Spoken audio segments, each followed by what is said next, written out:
It's your boy Amari. You're now locked in with the Hood Journals. Tune the fuck in. Hey yo, you better flee hops or get your head flown 3 blocks. L keep rappers hearts pumping like beatbox. And every year I gain clout and my name sprout. Some brothers will still be virgins of crack. Welcome to the Hood Journal Podcast. I'm here with Amari.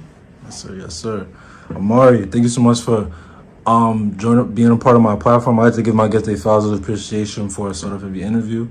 You're a talented artist at my school.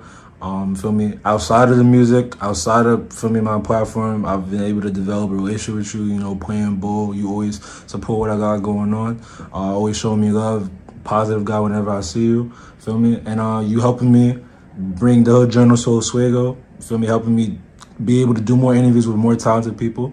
And I'm ready to get this conversation started. So Amari, you mind telling me where you're from? I'm from the Bronx, New York, but like specifically the area. I grew up in Highbridge, 166 to be exact. Yeah, born in Bronx, Lebanon, you feel me? All I know is the X.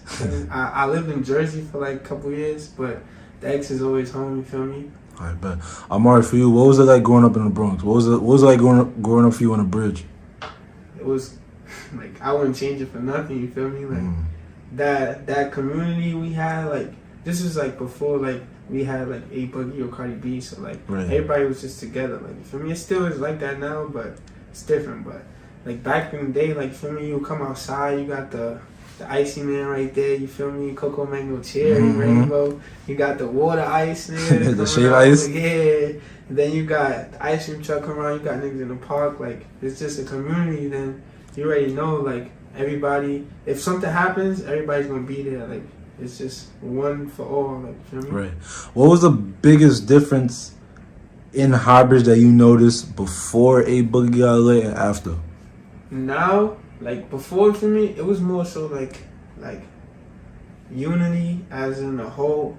Like, now it's just like, if you wasn't around then, then like you can't be around now. Feel me? So it's more separated than before, basically. That's crazy. And the reason I asked that is because, like, feel me, you come from a well-known block, but I know for me personally, I didn't know about Highbridge until, for me, A-Boogie got lit. Yeah. So I think it's cool that you brought up what it was like before, because I feel like Highbridge got a timeline where, like, before A-Boogie and then after. Because, like, right now it's like, if you tell a nigga you from the bridge, you stamped. But then it comes to shit where you just said where, like, okay, niggas trying to jack in now that wasn't there before, and now they not as accepted as before type shit. Yeah, like, it's just more so, like, credibility and shit, like, in the hood, like, you feel me? It was like, if you not around, don't try to come around now that we lit and shit, you feel me? Like, me personally, when Boogie was, like, coming up and shit, I didn't live in the bridge, personally. So, but, like, my family members and shit, they know him too, but, like,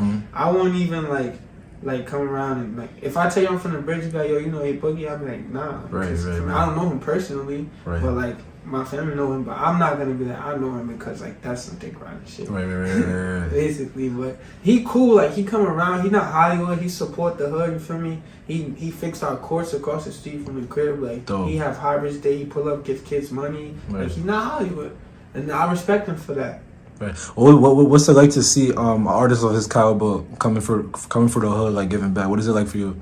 Definitely, like, motivation, and, like, it makes me feel like I definitely could do it one day, because first of all, he literally grew up in the same neighborhood as me, and he made it to where he is now. So, like, that definitely played a role in, like, me taking music more seriously, and still even now wanting to take it more seriously, because I know that if he could do it with those tools he had around him, I could definitely do it. Right. Last question on a neighborhood tip. Talk to me about, outside of, for me, Highbridge, outside of the well-known niggas, if there's any, talk to me about some of the talented artists that, or just talented people that come from your neighborhood as well.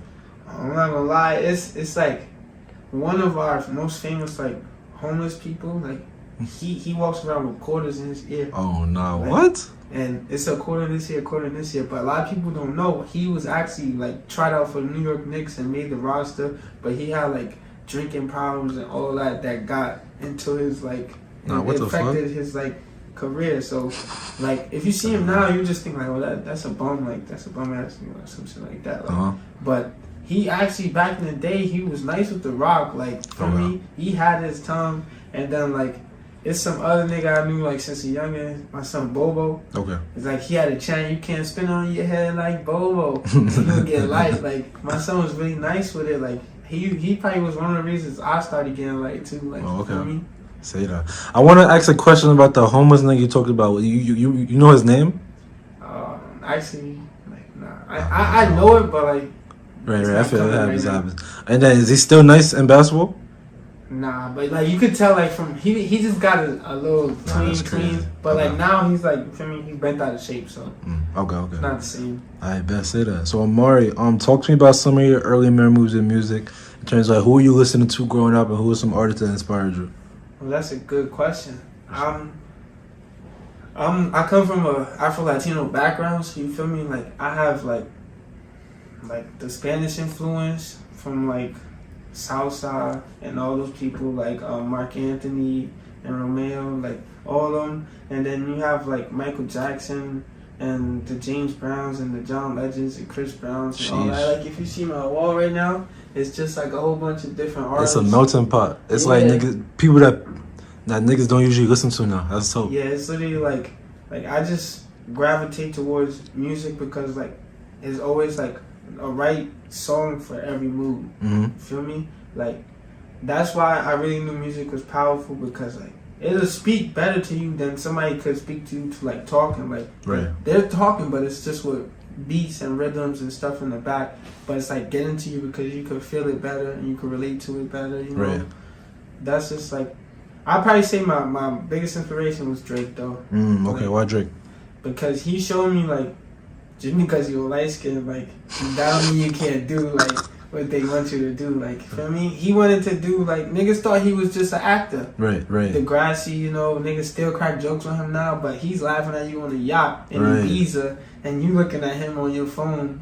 Like, each song is a hit. Like, he's shitting on niggas. Yeah, and he's not even, like, a one-trick pony. That's really why I fucked with him. Like, fuck all the light-skin shit and all that. I really fucked with him because he have diversity, and he really could flow in different categories effortlessly. Like, and that shit is crazy. That's why he's been around for so long. What's your favorite album by Drake? Definitely Take Care. Take Care? Okay. Why is that one? Because that shit just hit different, bro. Like, not gonna lie. That shit is right there. Oh, there we go. Dang. I don't listen to Drake enough to ask you like specific questions, but I do remember that album. That shit was tough. So that's the Take a Shot for Me, fucking Marvin's Room. Yes, that sir. shit have you in your bag. When you need like, when you, in a bitch in a situation, you just... Excuse my French female. You good. In a situation, you feel me? You turn on Take Care and you'll be alright. That's how serious it is. I bet say that. Amari, talk to me about your early memories in music in terms of like when did you know that becoming an artist was something you wanted to do? Definitely was like I was in 10th grade, right? But alright, let me go a little earlier. Alright, so like my music has always been in my family, like for me, whether it was singing in church or like the gospel choir or like performing in school, like little things. Like I could sing, like actually sing. A lot of people don't know that, but you feel me? So like I grew up singing in the church, and then like I was a little kid singing with the grown adults. Like that's tough. And it's like you don't, as a kid, you're not really looking at it as like that, but like now looking back, it's like I was really up there, like, and they had me in the front, like, and people was like, oh, telling me like, good job today, like, you was the star of the show. Yeah, like, you feel me? And like it just carried on, like, effortlessly. I would always feel like I would stick out in doing something with like performing or creativity. Like graduating high school, I won the Snyder Award for creativity. Like, you feel me? It was just little things, and like God telling me like, yo, you got like a creative gift, like, you know. So I always would just like gravitate towards anything creative. And then in 10th grade, like I was saying, one of my mans, my son Kai, he had like he moved to, when I tell you I lived in Jersey for a minute, it was his Jersey at the time, like right before I moved back. So he came from New York, he came to Jersey, and we linked up or whatever. I started getting cool with him. He showed me like he was rapping and shit, but he was like not just a rapper, like he had like a little clout on SoundCloud. I'm talking about 250K plays on a song, and this is me seeing this shit as a 10th grader. I'm like, nah, like this nigga famous, like I know some famous nigga, like, And he was showing me like he'll get monthly checks from SoundCloud and shit. Okay. And that's where I was investing. Like, I want the money. Like, fuck that. Like, my son would pull up with like all different types of kicks and shit to school. And I'm just like, damn, like, I'm trying to get down too. Like, right, and I'm already good at music, so it's like you put 2 and 2 together. Yeah, so like my son helped me write my first song, No Keys. Like, that shit was crazy. And from there, I'm not gonna lie, I took like a little break. I started playing, like, for me, everybody would always tell me like, yo, like, that song's fire, like, you gonna drop it. Me, personally though, I would like, when I used to hear my own voice, it would be like cringe to me. But like now I got used to it, you feel me? So that's really when I knew like I could do music, cause like if he's helping me write a song and I'm keeping up with him and he's doing this shit, like doing it, actually doing it, like I'm like, alright, I could do it. Like, that's dope. Where do you feel like you would? Where do you feel like you'd be without that interaction with Kyle, like him showing you, like, yo, like he's experiencing success with the music? Like, if you didn't have that conversation with him, where do you feel like you would be now? I'm not gonna lie, I probably would still do music, but I don't know if I would have been like as developed as an artist as I am right now. Like, I'm still new to this shit technically, like compared to other niggas, but like if you get somebody who's been doing music as long as me, I'm like up here, here, like, you feel me? Right. Like, but so you said he worked on you on your first track, right? Yeah. All right. What was the name of it again? No Keys. No Keys. All right. So aside from him working with you, what do you remember most about making that track? Not gonna lie, I had like heard this fire ass beat that he showed me. Like, we got our beats from YouTube. We still do. Like, you feel me? We don't got that type of bread yet, but when we do, we have like people send beat packages and shit. But as of right now, we feel me, grinding it out. So he had showed me this beat on YouTube called No Keys. It was like a little baby type beat. So I'm like, nah, I'm about to try like do some little baby shit. Okay. So the beat started playing. Dun dun dun. Dun, dun. I'm like, niggas be talking, don't even know that we sparking. Pull up and make you a target, hop out in park shit. And he's like, damn. And I'm like, oh, nah. I kept saying this shit over. I'm like, nah, that shit really fire. I can't believe I just wrote that. Like, for me, I just remember like our interaction. We did that shit in our school studio too. Oh, your school had a studio? Yeah, my school. This is the Jersey school or when you came back? Newark West Side. Okay. That's the name of the school. They had, it was like a new program shit they did, like, so we like, yo, we out to that shit. It used to be like a lights on program, so we come from like on Fridays they would open the school from 6 to 10 to like keep the kids out of the street and shit. You feel me? So we just go like record in the stool. The nigga will mix it and master for you for free and send it to you. No, that's your track right there. Like, that's fine. Yeah. Did y'all end up dropping No Keys? Nah, I never dropped it though. Why you ain't drop it? I don't know. It was just like more of like a personal thing to me. Like, I just felt like this. I remember this like my first try. You feel me? I didn't like comparing it to my songs now. It definitely wasn't as good as I am now. But it was pretty good for like a first song. Right, and then that's your start. So you probably would just want to keep it close to you and your people and stuff like that. Okay, I respect that. I bet. And then like, what was the time period between when you worked on No Keys and when you took that break that you spoke about? Yeah, so I told you I made No Keys when I was in 10th grade. Yeah. He was a year older than me, so he was in 11th.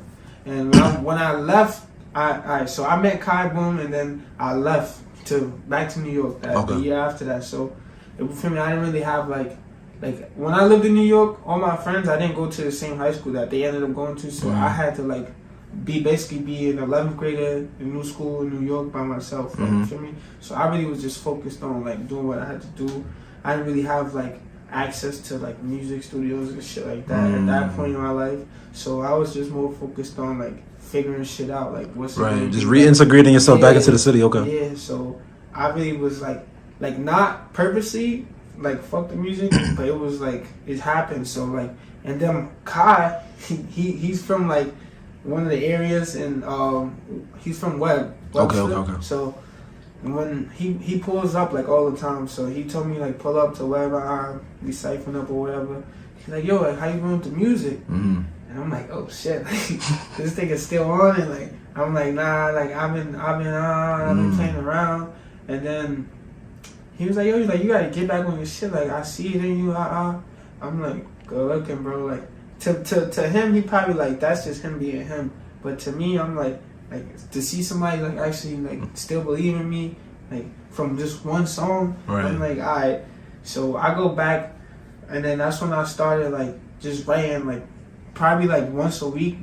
now I write like every day, but back then it was like once a week. I would like just try to like, even if it's just like a line, I'll write something though. You feel me? Listen to beats, all that, and then I started getting back into the groove. So like, and when I was in 12th grade, I met this my man's now that I dropped my first song with K. Okay. Feel me? She was like, oh, like I rap to her no keys. I told her I make music, right? So I found out like her brother had a home studio in my neighborhood. There we go. So I'm like, yeah, like I gotta get cool with her. Like, you feel me? So like I went with her. She probably like, she told me to this day she thought I was like bullshitting. So she pulled up. She like, let me hear something then. Put the beat on.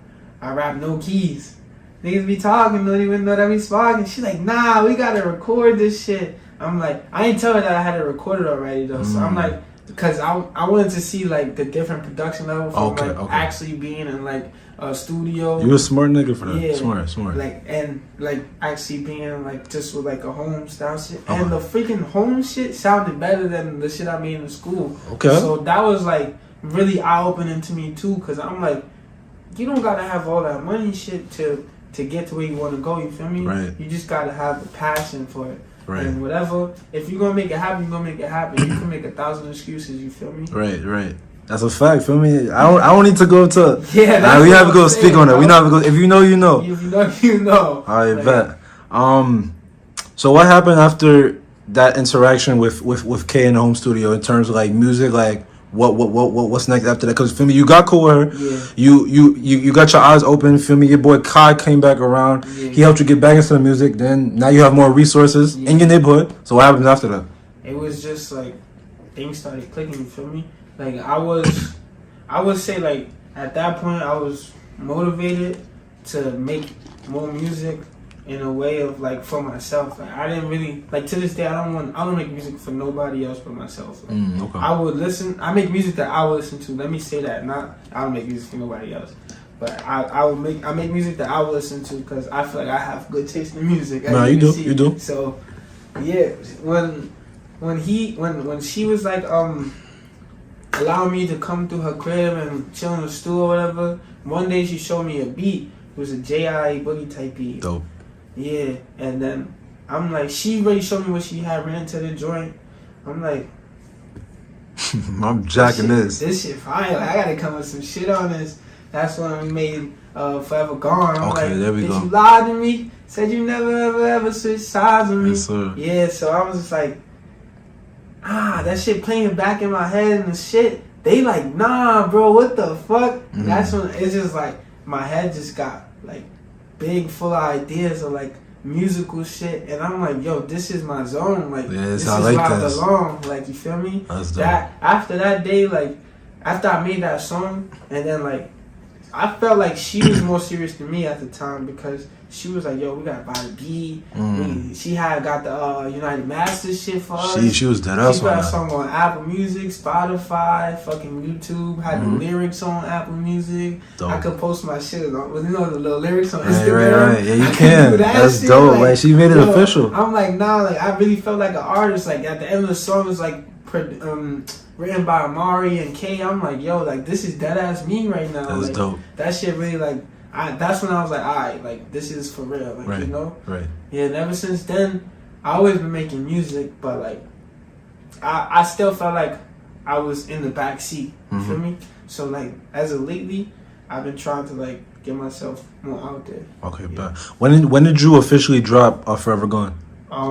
Had to be like April 2021. 2021. Okay, so it's been out for over a year. Yeah. You feel me? You said in the last answer that you make music for yourself. You make music that you like to listen to. However, I want to ask, what was the reception from your audience and from your supporters when they first listened to Forever Gone? From my first song, I'm not gonna lie, I had the most support from my family. Like I didn't I didn't tell my family about any of my music stuff, like anything. They just happened to see me posted on Instagram, and they were like, "This is Junior." Like my family called me Junior. Like, this is you, Junior. Like I'm like, yeah, like. Yo, that's me right there. Like they like, my son, my uncle, he was like, we about to be rich. I'm like, yo, chill, not yet. Like it's still a lot. But how did that make you feel that they your biggest supporter? Because a lot of people don't get support from their family with their music. So how did that make you feel? I felt good because like feel me? Like I told you, I come from like a Christian background and stuff. So like, I was cursing in the song. So I'm like, I never cursed around my family. Right. So like, on my dad's side at least. So, I'm like, they hear me curse, but they not judging me off of that. They just judging off the talent and the music. Bro. Like, and they like to this day, like my aunt, she's put in for studio hours for me. That's my dope. uncle, he's put in for studio hours for me, and you know that really make me feel good. Like I got somebody behind me, so when it's my turn, I can really give back to them for helping me get to where I'm gonna be. Right. How did it feel performing Forever Gone in Oswego? That jump was crazy. Like, I'm not gonna lie, that was my first time ever like performing my own shit. Cause like I told you, I performed in school, like singing. Right.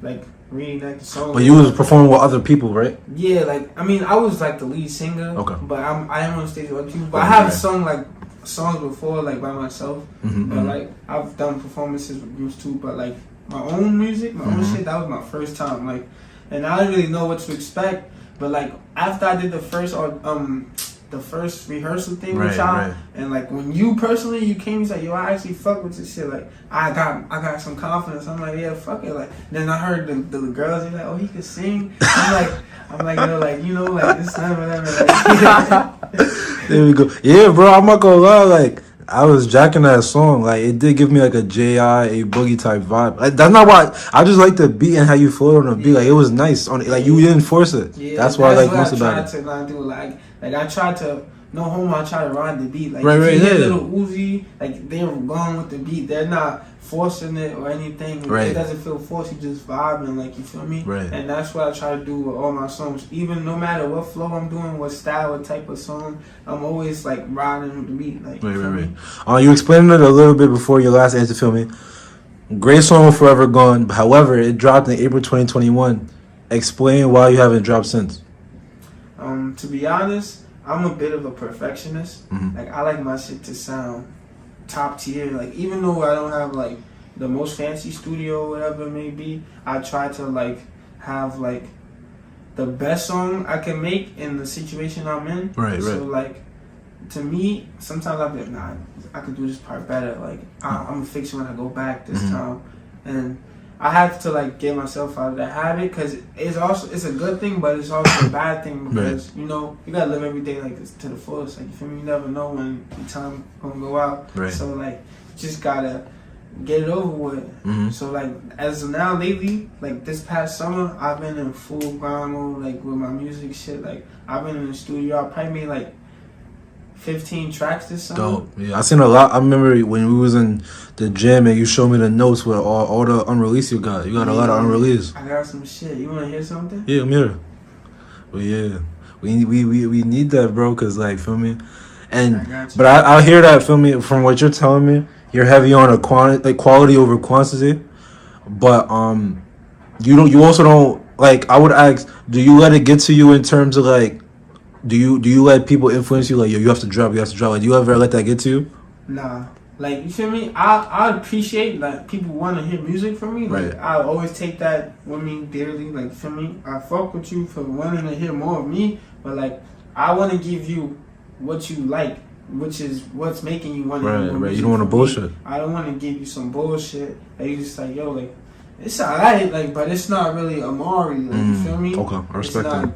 Given fully, like, you feel me? So that's why I be like laying back. But I got an announcement too. I wanted to do like 1 in a Million. That's gonna be my album coming out soon. Okay. October. You feel me? I got a single drop in September this month. Okay, dope. There we go. It's called Level Up. Okay. I'll play that for you right now.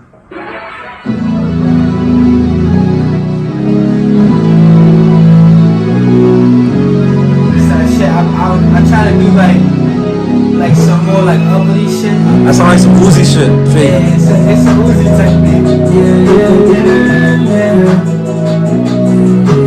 I be on some different shit every track. I like that. That's why my shit called 1 in a Million.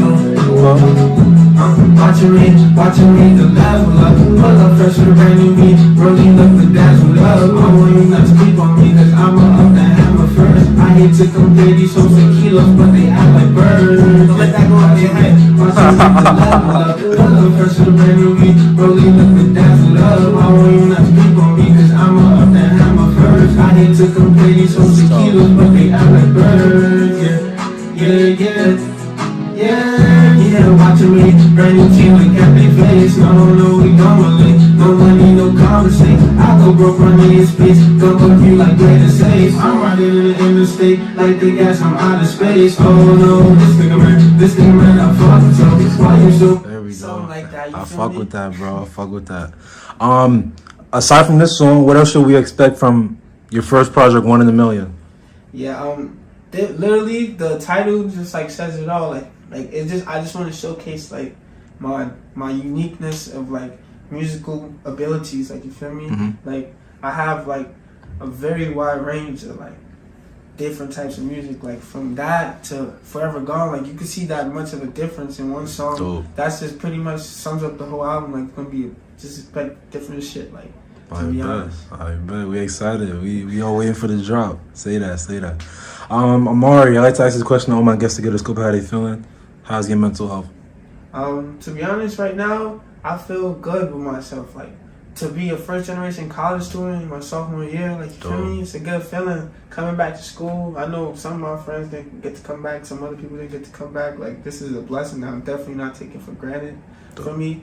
In terms of like motivation for like music, I'm more motivated than ever right now. Like in physical shape, I feel good. For me, I look good. Like life is good right now. You can't complain. People die every day. For me, everything happens, but for me, God gives his toughest battles to his toughest shoulders. So if you're going through some shit, you gotta be tough. Chin up. Yes, sir. Well said, bro. I really appreciate that answer. And, bro, we all proud of you, for me. You come from a tough neighborhood, but you didn't let any of that impact you. And you still here, making music. I see the brightness in your face. Like, there's nothing but positivity. So keep going on, my boy. Amari, let's get into the quick hitters. Couple of life fun questions I want to ask, get the human side of you. You explained this first question a little bit to me before we started, but what's the meaning behind your stage name, Amari? Alright, so my name is Amari. So like it's really like a Latin, French, German name. So like it's a bit difficult for some people like of American descent to pronounce. Like, you feel me?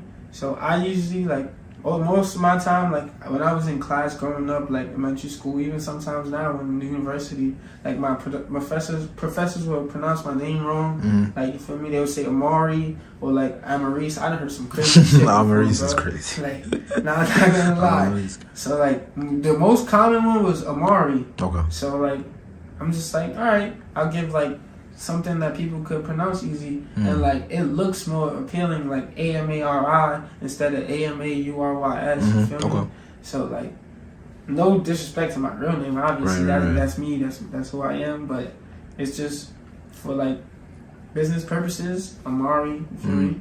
That's tough and that you. Not right. It's tough that you embrace it, because a lot of people feel me. If they was getting the name wrong that many times, they would have got tight. They would have just. But that's tough though that you evolved and you embraced it. Yeah, like I'm not gonna waste my time correcting like 50 million people every day. Like no, that's not how you say my name. Like I'll tell you once, if you don't get it right, like I'll just.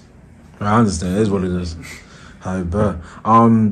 Next question I want to get into. Aside from your music, something that I noticed about you is that you a flea ass nigga. You got a lot of dope fits, a lot of dope pieces. With that being said, what are some of your fashion pet peeves? Fashion pet peeves. That's a great question. I hate V-necks. V-necks? V-necks is dirt. Like if you wear V-necks, you just need to, I don't know, just get out of here. So if I wear a black tee V-neck, I'm just bad for business? Yeah, you're bad. down horrendous right now. Like I'm not gonna lie, my grandpa bought me a pack of V-necks. Till this day, it's still in the pack. Like, it's still in the pack. Damn, pa. Damn, grandpa, that's crazy. Anything else, or that's just that? Nah. If you wearing like black shoes, please have on like some good socks, like or like anything. You just have good socks, like, you feel me? Don't come outside with mids and low ankle socks. Like that's you're just looking crazy. People gonna think you don't have socks on. Another thing, Stop tucking y'all sweats in y'all socks. If they're not like, you feel me, like those sweats that go tight like this, bro, right. Then it's just not meant to be. Like, what you doing? You're giving, it's giving parachute pants. Like, parachute pants got it. Don't do it, bro. Oh man, Stop wearing those tight ass white tees, bro. Like, if you trying to look good, just get in the gym, bro. Your chest will pop, bro. Don't fucking put your little brother's youth small and white tee on and shit. Like, you out here looking pregnant and shit. Like, what the fuck? Like, yo, bro, let's get to the next question. I got it. No tight white tees. No tight white tees. I bet. Let's go. Amari, what's the toughest bar you ever wrote? My toughest bar I ever wrote, I'll probably say, I hate to compare these hoes to kilos, but they act like birds. Alright, so what was going through your mind when you made that bar? Like, you feel me? These hoes they be acting like birds, bro. Like, and if you know what a kilo is, it's like you call it a bird too. Oh, okay. So like, I was like, I hate to compare these hoes to kilos. Oh, okay.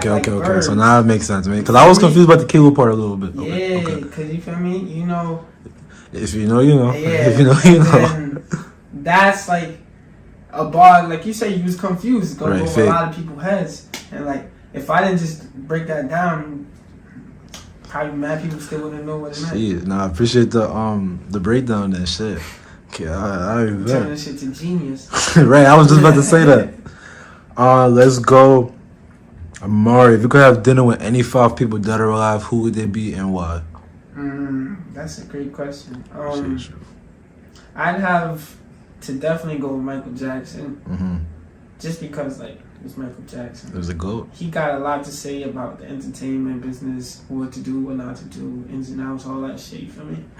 Drake, he knows the ins and outs too, and he literally is a success machine. Like, a hit machine, like anything with his name on it. Like that can't miss. Like, also, I'd have to go with Sam Cooke. Who's that? He's like a famous old soul singer. Like, you know the song "I Was Born by the River." I heard about it. Yeah, that's him. He made that song. He was like the civil rights leader and all that. So like, I was just like to pick his brain for me. That's dope. Also like LeBron.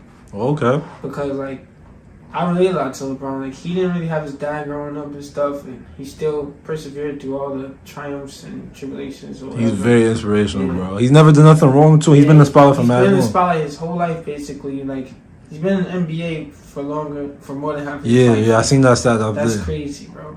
And like, for the 5th person, I'd probably go with my big brother who passed away. Okay. Just to have him there, you feel me? Yeah. Got you. If you're comfortable, let's talk a little bit about your big brother if you're comfortable. Yeah. Before I get to that, I think the most important part of that question is what's on the menu for that dinner, which I am. Definitely gotta be something with lasagna in it. Okay. Lasagna's my favorite food.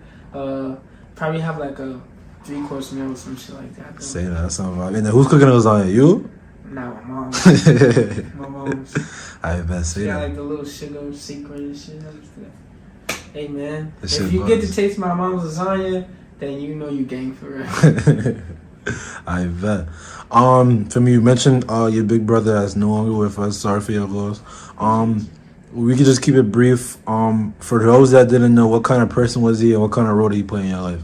To be honest, I don't know because I never got to meet him. Oh, really? Oh. Yeah. Okay. So my brother was born in 1996. Jeez. And he died in 1998. Okay. And you was born in like 02, 03? I was born in 03, so. Okay. My brother was murdered. So I didn't get a chance to have a big brother, you feel me? That's why I wanted to be at the dinner so I could really know, like, just that one chance to just have a conversation with him, like, you feel me? Right. I never know, like, I had all sisters growing up, so you feel me? I never knew what a big brother was. Or like, now I get to be a big brother to my little sister, so that's why, you feel me? I cherish it, and I look like him a lot, you feel me? Wow. He's my lock screen. That's fire. That's fire. Okay. I bet. Like, I do, like, he lives through me, you feel me? Even though I never got to meet him, that's still my brother. That's dope. I fuck with that. Amari, know what you know now. What would you tell the younger version of yourself? Definitely chin up, chest out. Those simple words, bro. Cause tell them like it gets better. To be honest, like for me, you gonna go through all this shit, but it's gonna make you who you are. And at the end, like, and you couldn't have any other way. Cause if anything was changed, you'd be a different person. Nah, that's a fact.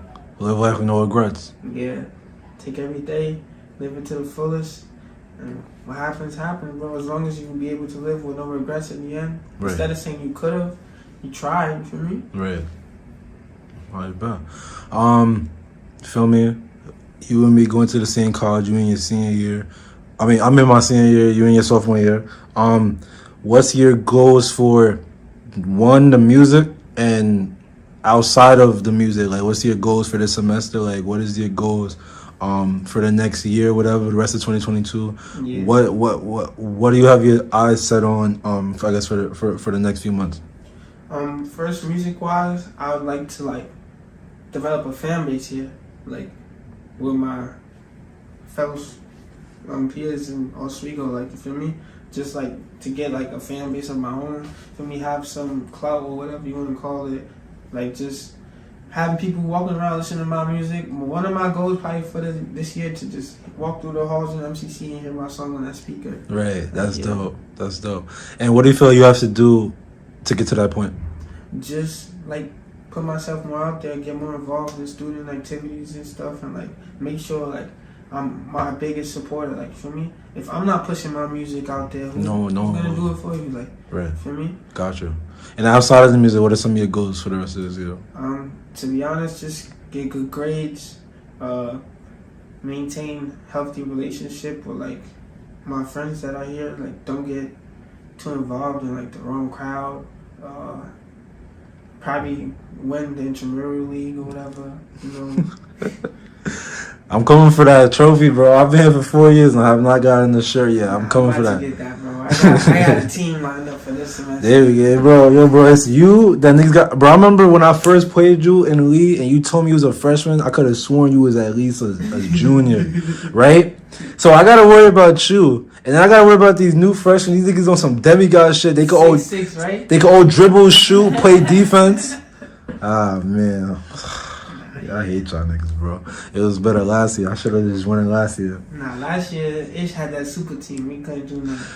Bro, we gonna talk about this. Yo, bro, because listen, bro, because the game we got eliminated, we lost to them by 2, and this was without, feel me, my brother who goes to Oswego occasionally, right? Imagine if we would have had them where 2, we would have beat them. But that's the story for another day. Amari, who do you want to see next on the Journal Podcast? Who do I want to see next? My son Ray, for a fact. He got to get on here. We're speaking in Oswego, right? Anybody. Oswego or not? My son JDR back home. Okay. I'll put you on to him after. My son nice. He be on some different shit just like me. And my son Critian. My son Sweet Cutz. Okay, shout out. Yeah, Sweet Cutz. I got to tap into him too. You got to get into him with Bada Bing Nails. Okay. Smooth Secrets. You already know, like, yes, sir. My son Common Plays, 18J. Yes, sir. You see a lot of heavy hitters. Yeah, it's a lot of talent on the campus, man. Just gotta get them out, exposed. You feel me? Say that, yes. Bet I gotta tap in. I gotta do my due diligence. I gotta tap in. I bet. Amari, that marks the end of the interview. But it's the talking shit segment. Anybody want to shout out? Anything want to give your chest? Tell the people what they want to hear. Yeah. For me, I wouldn't be here without my moms and pops. Whatever happens, they still my parents at the end of the day, you feel me? I want to shout out to my emo rock star bestie, Amaya. You feel me? Give this shit. I want to shout out my son Sweet. He hooked me up today, got me right for the hood journey. Yes, sir. Yes, sir. Yeah. If you're a youngin' on camp and you don't know where to get your cut from, just hit him up on the gram, Sweet Cutz. Link in the bio, book the books here, whatever. Yes, He's gonna get you right, you feel me? I want to also shout out all my haters, you know. Y'all make me who I am today. And yeah, that's about it. And y'all niggas really lucky that I've been chilling, but now it's foot on y'all necks. Yes, sir. No yes, gas, sir. no breaks, you feel me? Yes, This sir. my year. And if not, it's the next year. And if not, it's the year after that. I ain't gonna let up. So just get used to seeing his face. I bet. Amari, thank you so much for this great interview. Appreciate you for locking in with the journals. 1 in a Million coming in October. We got some new music coming this month. And he, like he said, he got his foot on your. He's gonna have his foot on your neck soon. Definitely. I bet. That's a wrap. Hey yo, you better flee hops or get your head flown 3 blocks. L keep rappers hearts pumping like beatbox. And every year I gain clout and my name sprout. Some brothers will still be virgins if crack never came out. I got the wild style, always been a foul child. My guns go boom boom and your guns go pow pow. I'm known to have a hottie open. I keep the shotty smoking. Front and get half the bones in your body broken. And when it comes to getting nookie, I'm not a rookie. I got girls that make that chick Tony Braxton look like Whoopi. I run with sturdy clicks, I'm never hitting dirty chicks. Got 35 bodies, buddy, don't make it 36. Step to this, your good is gone.